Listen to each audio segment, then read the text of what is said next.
ഇന്നത്തെ പിണറായി വിജയൻ്റെ വാർത്താസമ്മേളനം അങ്ങേയറ്റം നിരാശാജനകമായിരുന്നു എന്ന അഭിപ്രായമാണ് എനിക്കുള്ളത്. ഒന്നിനും അദ്ദേഹം വ്യക്തത വരുത്തിയിട്ടില്ലെന്ന് മാത്രമല്ല, കാര്യങ്ങളെ കൂടുതൽ സങ്കീർണമാക്കി എന്നൊരു അഭിപ്രായം എനിക്കുണ്ട്. അതിൻ്റെ കാരണം ഞാൻ പറയാം. ഇന്ന് പ്രധാനമായും നമ്മൾ ശ്രദ്ധിച്ചിരുന്നത് ഹിന്ദു ദിനപത്രത്തിന് നൽകിയ അഭിമുഖവുമായി ബന്ധപ്പെട്ട് അദ്ദേഹം എന്ത് വിശദീകരണം നൽകും എന്നുള്ളതായിരുന്നല്ലോ. നോക്കൂ, ഇന്ന് മുഖ്യമന്ത്രി പറഞ്ഞത് എന്താണ്? ഒട്ടും തന്നെ വിശ്വസിക്കാൻ കഴിയാത്തൊരു കാര്യമാണ് മുഖ്യമന്ത്രി ഇന്ന് പറഞ്ഞിരിക്കുന്നത്. അതായത് ഹരിപ്പാട്ട് മുൻ MLA ആയ TK ദേവകുമാറിൻ്റെ മകൻ, ഞങ്ങളോട് സഹകരിക്കുന്ന ഒരാൾ, ആ യുവാവ്, ആ ചെറുപ്പക്കാരൻ എന്നോട് വന്നിട്ട് ചോദിക്കുന്നു, ഹിന്ദുവിനൊരു അഭിമുഖം കൊടുത്തുകൂടെ എന്ന്. നോക്കൂ, പിണറായി വിജയൻ ഇന്നോ ഇന്നലെയോ മിനിഞ്ഞാന്നോ രാഷ്ട്രീയ പ്രവർത്തനം തുടങ്ങിയ ആളല്ല. 6 പതിറ്റാണ്ട് കാലമായിട്ട് കേരളത്തിൽ രാഷ്ട്രീയ പ്രവർത്തനം നടത്തുന്ന, കേരളത്തിൻ്റെ രണ്ടാമതും മുഖ്യമന്ത്രി ആയിരിക്കുന്ന ഒരാളാണ്. അദ്ദേഹം ആദ്യമായി കൊടുക്കാൻ പോകുന്ന ഒരു അഭിമുഖവുമല്ല ഒരു മാധ്യമത്തിന് ഈ പറയുന്ന ഹിന്ദുവിൽ ഇപ്പോൾ കൊടുത്തിരിക്കുന്നതെന്ന് പറയുന്നത്. അതിനൊക്കെ ഒരു രീതിയുണ്ട് എന്ന് പിണറായി വിജയൻ അറിയാമല്ലോ. സാധാരണഗതിയിൽ ഒരു മാധ്യമത്തിന് ഒരു അഭിമുഖം മുഖ്യമന്ത്രിയുടേതിൻ്റെ എടുക്കണമെങ്കിൽ എന്താണ് ആ മാധ്യമം ചെയ്യുക? ആ മാധ്യമം നേരിട്ട് മുഖ്യമന്ത്രിയോട് ചോദിക്കും, അല്ലെങ്കിൽ മുഖ്യമന്ത്രിയുടെ ഓഫീസുമായി ബന്ധപ്പെടും. ഇപ്പോൾ റിപ്പോർട്ടർ TVക്ക് വേണ്ടിയിട്ട് ഒരു അഭിമുഖത്തിന് നമ്മൾ ആരെങ്കിലും ശ്രമിക്കുകയാണെങ്കിൽ നമ്മൾ നേരിട്ടല്ലേ പിണറായി വിജയനെ വിളിക്കുക, അല്ലെങ്കിൽ പിണറായി വിജയൻ്റെ പ്രസ് സെക്രട്ടറിയെ വിളിക്കുക? അതോ റിപ്പോർട്ടർ TVയുടെ മുമ്പിലൂടെ പോകുന്ന ഏതെങ്കിലും ഒരാളാണോ പോയിട്ട് റിപ്പോർട്ടർ TVക്ക് ഒരു അഭിമുഖം കൊടുത്തൂടെ എന്ന് ചോദിക്കുക? അങ്ങനെ ചോദിച്ചാൽ മുഖ്യമന്ത്രി കൊടുക്കാൻ പാടുണ്ടോ? ആ സമയത്ത് മുഖ്യമന്ത്രി ചോദിക്കേണ്ട ഒരു കാര്യമുണ്ടല്ലോ, നിനക്കെന്താ ഏർപ്പാട് ഹിന്ദുവായിട്ട്? ഹിന്ദുവിന് അങ്ങനെ ഒരു ആവശ്യമുണ്ടെങ്കിൽ ഹിന്ദു എന്നെ ബന്ധപ്പെടുകയല്ലേ വേണ്ടത്? ഇവിടെ ഇപ്പോൾ വാത്സല്യം കൊണ്ട് അദ്ദേഹം അങ്ങ് സമ്മതിക്കുകയാണ്. ചെറിയൊരു കാര്യമല്ല. ഈ കേന്ദ്ര കമ്മിറ്റിയും പോളിറ്റ് ബ്യൂറോയും നടക്കുന്നതിനിടയ്ക്കാണ് ഈ സമയം കണ്ടെത്തുന്നത്. എന്താണ് പോളിറ്റ് ബ്യൂറോയും കേന്ദ്ര കമ്മിറ്റിയും ചർച്ച ചെയ്തുകൊണ്ടിരിക്കുന്നത്? അടുത്ത പാർട്ടിയുടെ സെക്രട്ടറി ചുമതല ആർക്ക് നൽകണം, പാർട്ടി കോൺഗ്രസ്, പാർട്ടി സമ്മേളനങ്ങൾ, അതൊക്കെ എങ്ങനെ സംഘടിപ്പിക്കണം? വളരെ തിരക്കിട്ട ചർച്ചകൾ നടക്കുന്നതിനിടയിലാണ് അരമണിക്കൂർ സമയം, അദ്ദേഹം തന്നെ പറയുന്നുണ്ട്, അരമണിക്കൂർ സമയം കണ്ടെത്തി ഞാൻ നൽകി. ആർക്ക് നൽകി? ഈ സുബ്രഹ്മണ്യം എന്ന് പറയുന്ന ആൾക്ക് നൽകി. സുബ്രഹ്മണ്യം ചെറിയൊരു പാർട്ടിയല്ല കേട്ടോ. അദ്ദേഹം പോയിട്ട് മുഖ്യമന്ത്രിയോട് ചോദിക്കുന്നു, ഹിന്ദുവിൻ്റെ അഭിമുഖം കൊടുത്തുകൂടെ എന്ന്. എന്നിട്ട് അദ്ദേഹത്തിൻ്റെ ഒക്കെ ഒരു അരമണിക്കൂർ സമയം വാങ്ങിക്കുന്നു. എന്നിട്ട് നേരെ ഹിന്ദുവിൻ്റെ ഓഫീസിൽ ചെന്നിട്ട് ചോദിക്കുന്നു, നിങ്ങൾക്ക് മുഖ്യമന്ത്രിയുടെ ഒരു ഇൻ്റർവ്യൂ എടുത്തുകൂടെ എന്ന്. വളരെ വിചിത്രമാണിത്. അവിടെ പോയിട്ട് കൊടുത്തുകൂടെ എന്ന് ചോദിക്കുന്നു, ഇവിടെ വന്നിട്ട് എടുത്തുകൂടെ എന്ന് ചോദിക്കുന്നു. എനിക്കൊരു സംശയവുമില്ല, ഹിന്ദു പത്രത്തിൻ്റെ ഓഫീസിൽ പോയി ഈ പറയുന്ന സുബ്രഹ്മണ്യം എന്ന് പറയുന്ന ആൾ കൈസൻ്റെ ആളായിട്ട് തന്നെയാണ് പ്രസൻറ്റ് ചെയ്തിട്ടുണ്ടാവുക. അതുകൊണ്ടാണ് ഹിന്ദു അതിൻ്റെ വിശദീകരണത്തിൽ ആദ്യം തന്നെ എഴുതിയിരിക്കുന്നത്, കൈസൻ എന്ന് പറയുന്ന PR ഏജൻസിയാണ് ഞങ്ങളെ ബന്ധപ്പെട്ടതെന്ന്. കൈസൻ്റെ പ്രതിനിധിയായിട്ടാണ് ഈ സുബ്രഹ്മണ്യം അവിടെ പോയിരിക്കുന്നത്. അവിടെ പോയാൽ ഒരു കാര്യം എന്താണെന്ന് വെച്ചാൽ, നിങ്ങൾ നോക്കൂ, ഇപ്പോൾ ഈ വടക്കേ ഇന്ത്യയിലൊക്കെ എല്ലാ മുഖ്യമന്ത്രിമാർക്കും ഇത്തരം PR ഏജൻസികളൊക്കെ ഉണ്ട്. അവരവിടെ പോയിട്ട് അവരുടെ അഭിമുഖങ്ങളൊക്കെ അറേഞ്ച് ചെയ്യും. അപ്പോൾ വടക്കേ ഇന്ത്യൻ മാധ്യമങ്ങളിൽ ഇതൊരു അത്ഭുതകരമായ കാര്യമേ അല്ല. അപ്പോൾ ഈ പറയുന്ന സുബ്രഹ്മണ്യം അവിടെ ചെന്നിട്ട് ഞങ്ങൾ മുഖ്യമന്ത്രിയുടെ ഒരു PR ഏജൻസിയാണെന്ന് പറയുകയും അങ്ങനെ പരിചയപ്പെടുത്തുകയും മുഖ്യമന്ത്രിക്ക് ഇങ്ങനെ ഒരു ഇൻ്റർവ്യൂ തരാൻ താല്പര്യമുണ്ടെന്ന് പറയുകയും നിങ്ങളത് എടുക്കണമെന്ന് പറയുകയും ചെയ്യുന്നു. അങ്ങനെ അവരവിടെ വന്ന് ആ ഇൻ്റർവ്യൂ എടുക്കാൻ ചെയ്യുന്ന ആ സ്ഥലത്ത് സുബ്രഹ്മണ്യം ഉണ്ട് താനും. എന്ന് മാത്രമല്ല, സുബ്രഹ്മണ്യം ഒരു ബുദ്ധിമുട്ട് കാണിച്ചിട്ടുണ്ടല്ലോ, കൈസൻ്റെ പ്രതിനിധിയെ കൂടി അവിടെ ഹാജരാക്കിയിട്ടുണ്ട്. അപ്പോൾ ഹിന്ദുവിന് ഒരു സംശയവുമില്ല ഇത് കൈസനുമായി ബന്ധപ്പെട്ടാണ് ഈ ഇൻ്റർവ്യൂ അപ്രോച്ച് ചെയ്യപ്പെട്ടിരിക്കുന്നത് എന്നുള്ളത്. ഇവിടെ ഒരേ സമയം സുബ്രഹ്മണ്യം എന്ന് പറയുന്ന കഥാപാത്രം മുഖ്യമന്ത്രിയെയും ഇരുട്ടിൽ നിർത്തി, അതേപോലെ തന്നെ ഹിന്ദുവിനെയും ഇരുട്ടിൽ നിർത്തി ഒരു ഇടനിലക്കാരനായി കളിച്ചു. അങ്ങനെ എന്ത് ഉദ്ദേശത്തോടുകൂടിയാണ് സുബ്രഹ്മണ്യം അങ്ങനെ ഒരു ഇടനിലക്കാരനായി കളിച്ചത് എന്ന് മാത്രവുമല്ല, അവിടെ വളരെ പ്രധാനപ്പെട്ട ഒരു കാര്യമുണ്ടല്ലോ, ഏറ്റവും ക്രൂഷ്യലായ ക്വസ്റ്റിന് ഞാൻ മറുപടി പറഞ്ഞിട്ടില്ല എന്നാണ് മുഖ്യമന്ത്രി ഇന്ന് പറഞ്ഞിരിക്കുന്നത്. അതായത് PV അൻവറുമായി ബന്ധപ്പെട്ടുണ്ടായിട്ടുള്ള വിവാദങ്ങളും സ്വർണ്ണക്കടത്തുമായും ഹവാല പണവുമായി ബന്ധപ്പെട്ടിട്ടുള്ള സർക്കാരിൻ്റെ വെളിപ്പെടുത്തലുകളും ഒക്കെ കേരളത്തിൻ്റെ രാഷ്ട്രീയ അന്തരീക്ഷത്തിൽ വലിയ പ്രശ്നമായി നിൽക്കുന്ന സമയത്താണല്ലോ ഇൻ്റർവ്യൂ നടക്കുന്നതെന്നേ. അവിടെ ഏറ്റവും ക്രൂഷ്യലായ ചോദ്യത്തിന് മുഖ്യമന്ത്രി എന്ത് മറുപടിയാണ് പറഞ്ഞത് ഈ പറയുന്ന ഇൻ്റർവ്യൂവിൽ?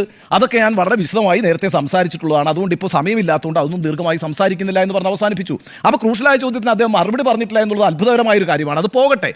അവിടെ നമ്മൾ ഈ സ്കൂളിൽ പഠിക്കുമ്പോൾ പറയത്തില്ലേ, filling the blanks with suitable words എന്ന്. അങ്ങനെ ഒരു പരിപാടി പിന്നെ സുബ്രഹ്മണ്യം അങ്ങ് ചെയ്തു.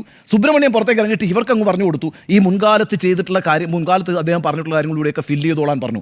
അവിടെ ഹിന്ദു കാണിച്ചൊരു അനീതിയുണ്ട്. അവിടെയാണ് പ്രശ്നം. ഹിന്ദു കാണിച്ചൊരു അനീതിയാണ്. അത് ജേർണലിസ്റ്റ് മര്യാദയ്ക്ക് ചേരാത്ത കാര്യമാണ്. അയാൾ പറയുന്നത് എടുത്ത് വെച്ചിട്ട് ഇത് ഫില്ല് ചെയ്യാൻ പാടില്ല, മുഖ്യമന്ത്രി പറഞ്ഞത് മാത്രമേ കൊടുക്കാൻ പാടുള്ളൂ. പക്ഷേ ഇവിടെ വീണ്ടും ദുരൂഹമായിരിക്കുന്നു. ആ പറഞ്ഞ അതുകൂടി എഴുതി ഇതിനകത്ത് ചേർക്കണമെന്ന് സുബ്രഹ്മണ്യം പറയുന്നു. സുബ്രഹ്മണ്യം എന്ത് താല്പര്യമാണ് നിർവഹിക്കുന്നത്? ആരുടെ താല്പര്യമാണ് നിർവഹിക്കുന്നത്? ആരുടെ നിർദ്ദേശപ്രകാരമാണ് സുബ്രഹ്മണ്യം ഈ കളി കളിച്ചിരിക്കുന്നത്? ചെറിയൊരു കാര്യമാണോ ഒരു മുഖ്യമന്ത്രി വാർത്താ അഭിമുഖത്തിൽ പറയാത്തൊരു കാര്യം തിരികെ കയറ്റുക? മുഖ്യമന്ത്രിയുടെ പോയിട്ട് മുഖ്യമന്ത്രിയോട് ചോദിക്കുക, നിങ്ങൾക്കൊരു അഭിമുഖം കൊടുത്തൂടെ എന്ന് ചോദിക്കുക. എന്നിട്ട് ആ സമയം വാങ്ങി ഒരു ദിനപത്രത്തിൻ്റെ ഓഫീസിൽ പോയിട്ട് നിങ്ങൾക്കൊരു അഭിമുഖം എടുത്തൂടെ എന്ന് ചോദിക്കുക. എന്നിട്ട് മുഖ്യമന്ത്രി ഈ അഭിമുഖത്തിൽ പറയാത്ത കാര്യം അങ്ങോട്ട് തിരികെ കയറ്റുക. ഇത് സുബ്രഹ്മണ്യം ചെയ്തിട്ട് മാന്യമായി ഹിന്ദു അങ്ങ് ഖേദം പ്രകടിപ്പിച്ചു. എന്തൊരു മാധ്യമ ധാർമ്മികതയാണത്! നിങ്ങളാണെങ്കിൽ ചെയ്യുമോ? അവരത് ചെയ്തു എന്ന് പറഞ്ഞൊരു ചിരിയും ചിരിച്ചത് അവസാനിപ്പിക്കാൻ പിണറായി വിജയൻ കഴിയില്ല. കാരണം എന്ന് വെച്ചാൽ നിങ്ങളുടെ അഭിമുഖത്തിൽ നിങ്ങൾ പറയാത്തൊരു കാര്യം, വളരെ സെൻസിറ്റീവായൊരു ഇഷ്യൂ, ഈ കേരളത്തിൽ നിന്ന് കത്തിക്കൊണ്ടിരിക്കുന്ന ഒരു ഇഷ്യൂ നിങ്ങളുടെ വായിൽ തിരികെ ഒരു ദിനപത്രത്തിലേക്ക് എത്തിച്ചു കൊടുത്ത ഒരാൾ വളരെ സുഖകരമായി നടന്നുകൊണ്ടിരിക്കുകയെന്നേ. അയാൾക്കെതിരെ ഒരു നടപടിയില്ല, അയാൾക്കെതിരെ ഒരു വിശ്വാസക്കുറവില്ല. ഞങ്ങളുടെ ഒരു സ്നേഹിതൻ, ഞങ്ങളുടെ ഒരു സഹപ്രവർത്തകൻ്റെ മകൻ, ഞങ്ങളോട് അടുപ്പം പുലർത്തുന്ന ഒരു യുവാവ്, ഒരു ചെറുപ്പക്കാരനെന്ന് പറഞ്ഞ് മുഖ്യമന്ത്രിക്ക് ഇതിനെ വിശദീകരിക്കാൻ പറ്റില്ല. ഇത് കേരളത്തിലെ ജനങ്ങൾക്കറിയാൻ താല്പര്യമുണ്ടെന്ന്. എന്താണ് TD സുബ്രഹ്മണ്യം എന്ന് പറഞ്ഞ ആൾക്ക് ഇതിനകത്തുണ്ടായിരുന്ന റോള്? ആ റോള് അറിയണമെങ്കിൽ അതിനെക്കുറിച്ച് അന്വേഷണം വേണം. അതിനെക്കുറിച്ച് അന്വേഷിച്ചേ മതിയാകൂ. അത് ഒന്നാമത്തെ കാര്യം. രണ്ടാമത്തെ കാര്യം, ഇന്ന് നമ്മൾ പുറത്തു വന്നിരിക്കുന്ന ഒരു പ്രധാനപ്പെട്ട വാർത്ത എന്താണ്?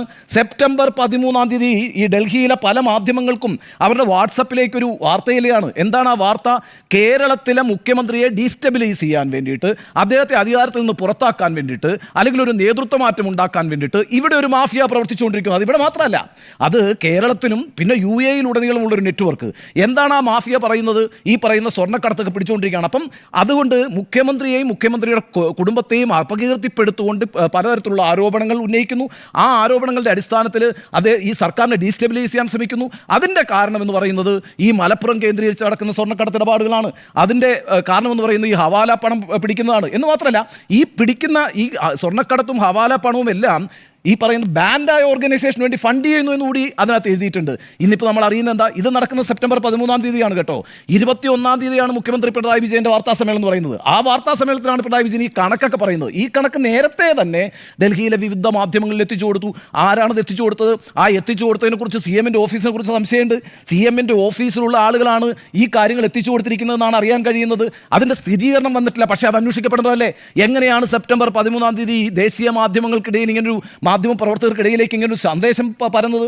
അത് 21 മുഖ്യമന്ത്രി പറയാനിരിക്കുന്ന കാര്യം, MR അജിത് കുമാർ എഴുതി കൊടുത്തു വെച്ചിരിക്കുന്ന കാര്യം, ആ ഡീറ്റെയിൽസ് ആണ് പോയിരിക്കുന്നത്. CM-ൻ്റെ ഓഫീസും സംശയത്തിന് നിഴലായി. അപ്പോൾ ഇവിടെ അന്വേഷിക്കപ്പെടേണ്ട 2-3 കാര്യങ്ങളുണ്ടല്ലോ. ഒന്ന്, ഈ സുബ്രഹ്മണ്യത്തിൻ്റെ കാര്യം അന്വേഷിക്കണം. എന്തിനാണ് സുബ്രഹ്മണ്യം ഈ ഇടനില നിന്ന് കളിച്ചത്? എന്തിനാണ് മുഖ്യമന്ത്രി പറയാത്തൊരു കാര്യം അവിടെ പോയിട്ട് ആ പത്രത്തിൽ എഴുതി ചേർത്തത്? അത് BJP RSSൻ്റെ താല്പര്യം സംരക്ഷിക്കുന്ന ഒരു കാര്യമായി മാറിയിരിക്കുന്നു തന്നെ. ഈ മലപ്പുറത്തിനെതിരായിട്ട്, അവിടുത്തെ മുസ്ലിങ്ങൾക്കെതിരായിട്ട് രാജ്യത്തുടനീളം BJP-യും RSS-ഉം പറഞ്ഞുകൊണ്ടിരിക്കുന്ന ആരോപണങ്ങൾ മുഖ്യമന്ത്രിയെ സംരക്ഷിക്കാനല്ല കേട്ടോ ഈ പറഞ്ഞിരിക്കുന്നത്. അതായത് മുഖ്യമന്ത്രിയുടെ ഈ കസേര തെറിപ്പിക്കാൻ വേണ്ടിയിട്ടൊരു മാഫിയ ഇവിടെ ഇങ്ങനെ പ്രവർത്തിച്ചു കൊണ്ടിരിക്കുന്നു എന്ന് പറയുമ്പോൾ നമ്മൾ ആദ്യം കേൾക്കുമ്പോൾ തോന്നുന്നു മുഖ്യമന്ത്രിയെ സംരക്ഷിക്കാൻ വേണ്ടിയിട്ടാണെന്ന്. യഥാർത്ഥത്തിൽ BJP-യുടെയും RSS-ൻ്റെയും രാഷ്ട്രീയമാണ് അതിലൂടെ കടത്തിവിട്ടിരിക്കുന്നത്. അത് അനുവദിക്കാൻ പാടുണ്ടോ? അതുകൊണ്ട് സുബ്രഹ്മണ്യത്തിനെതിരായിട്ട് അന്വേഷണം വേണം. 2, ഹിന്ദുവിനെതിരായിട്ടും അന്വേഷണം വേണം. മാന്യമായിട്ട് ഖേദം പറഞ്ഞാലൊന്നും ഈ പ്രശ്നം അവസാനിക്കത്തില്ലെന്നേ.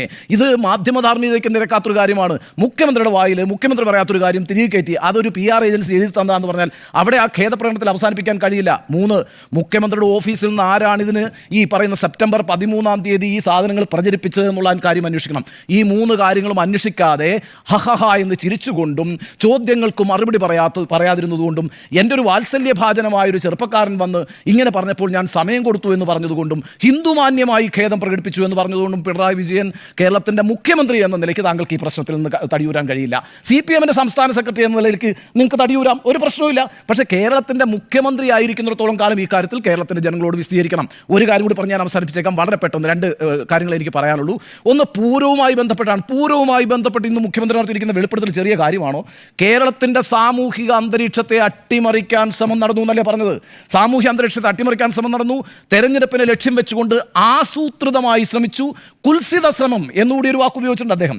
അപ്പോൾ തൃശ്ശൂർ പൂരം കലങ്ങി. ആ കലങ്ങിയതിൻ്റെ പിന്നിൽ പ്രവർത്തിച്ചിരിക്കുന്നത് തെരഞ്ഞെടുപ്പ് വിജയവുമായി ബന്ധപ്പെട്ട ലക്ഷ്യങ്ങളുള്ളവരാണ്. ആ ലക്ഷ്യമെന്ന് പറയുന്നത് തൃശ്ശൂർ മാത്രമല്ല കേട്ടോ, കേരളത്തിൻ്റെ സാമൂഹിക അന്തരീക്ഷം അട്ടിമറിക്കാൻ ശ്രമിച്ചു എന്നാണ് പിണറായി വിജയൻ പറയുന്നത്. അപ്പോൾ ഒരു ചോദ്യമുണ്ടല്ലോ, അങ്ങനെയാണ് എങ്കിൽ ഈ ADGP അജിത് കുമാറിനെ എങ്ങനെയാണ് സംരക്ഷിക്കുക? നിങ്ങളിതൊരു രാഷ്ട്രീയ നിലപാടല്ലേ പറഞ്ഞിരിക്കുന്നത്? അതിനകത്ത് സംഘപരിവാറിന് പങ്കുണ്ട് എന്ന് പറയുന്നുണ്ടല്ലോ മുഖ്യമന്ത്രി. ആ തരത്തിലുള്ള റിപ്പോർട്ടാണ് ലഭിച്ചിരിക്കുന്നതെന്ന് പറഞ്ഞിട്ടുണ്ടല്ലോ. അങ്ങനെയാണ് എങ്കിൽ മറ്റേ PV അൻവർ പറഞ്ഞ കേസൊക്കെ അങ്ങ് മാറ്റിവെക്കുന്നേ. ആ റിപ്പോർട്ട് വന്നിട്ട് നിങ്ങൾ അതിനകത്ത് ആക്ഷൻ എടുത്താൽ മതി. ഇവിടുത്തെ പ്രശ്നം എന്താണ്? സംഘപരിവാർ കേരളത്തിൻ്റെ സാമൂഹിക അന്തരീക്ഷത്തെ അട്ടിമറിക്കുവാൻ വേണ്ടിയിട്ടൊരു പൂരം കലക്കിയെന്ന റിപ്പോർട്ട് കൃത്യമായിട്ട്, അഥവാ ഇൻഫർമേഷൻ ഒരു ആഭ്യന്തരമന്ത്രി എന്ന നിലയ്ക്ക് അദ്ദേഹത്തിൻ്റെ കയ്യിലുണ്ടെങ്കിലേ ദത്താത്രേയ ഓസബളയുമായി 1.5 വർഷം മുമ്പ് കൂടിക്കാഴ്ച നടത്തി ഈ ADGP. അത് കഴിഞ്ഞ് റാം മാധവ് എന്ന് പറയുന്ന സംഘപരിവാറിൻ്റെ പ്രധാനപ്പെട്ട നേതാവുമായിട്ട് കൂടിക്കാഴ്ച നടത്തി. ഇന്നത്തെ വാർത്ത എന്താ? വത്സൻ തില്ലങ്കേരി പ്രിയങ്കരിയുമായും കൂടിക്കാഴ്ച നടത്തി.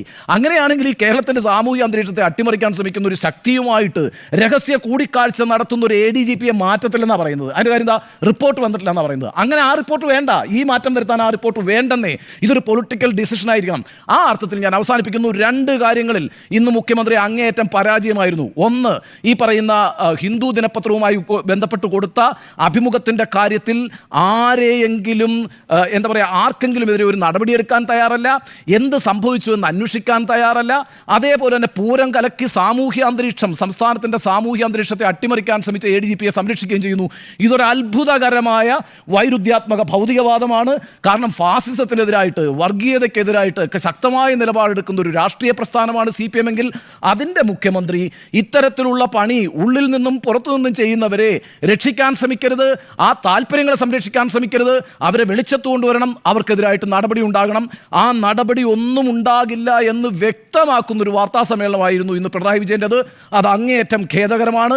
ഒരു ചോദ്യത്തിനും അദ്ദേഹം വ്യക്തത വരുത്തിയിട്ടില്ലെന്ന് മാത്രമല്ല, പ്രശ്നങ്ങളെ കൂടുതൽ സങ്കീർണമാക്കിയിരിക്കുന്നു എന്നാണ് എൻ്റെ അഭിപ്രായം.